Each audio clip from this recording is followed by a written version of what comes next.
ایک حدیث پاک میں آتا ہے کہ اللہ تعالیٰ 3 قسم کے لوگوں سے بہت غضبناک ہوتے ہیں، بہت غصہ ہوتے ہیں۔ وہ ابغض الناس الی اللہ، سب سے زیادہ اللہ کے نزدیک مبغوض ہوتے ہیں۔ وہ کون ہیں؟ وہ سب سے پہلا ہے شرک کرنے والا، اللہ کی ذات میں، اس کی صفات میں کسی دوسرے کو شریک کرنے والا، اللہ اس سے بہت سخت ناراض ہوتا ہے۔ دوسرا وہ شخص ہے جو رشتہ داریوں کو، رشتے ناطے کو بے دردی سے توڑنے والا ہو۔ اور تیسرا وہ شخص ہے جو منکر یعنی برائی کا حکم کرنے والا ہو اور بھلائی سے روکنے والا ہو۔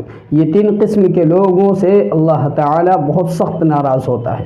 ایک حدیث میں آیا ہے کہ جو شخص یہ 2 کام کرے گا، اللہ تعالیٰ کی طرف سے اسے 3 بشارتیں ملیں گی۔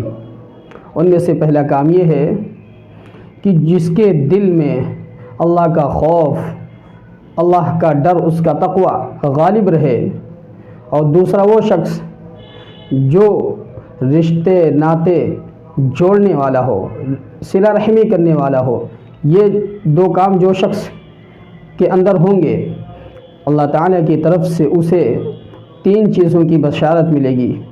پہلا کام یہ کہ اللہ تعالیٰ اس کی عمر میں، اس کی زندگی میں بڑھوتری عطا فرمائے گا، اس کی عمر کو دراز کرے گا، لمبی کرے گا۔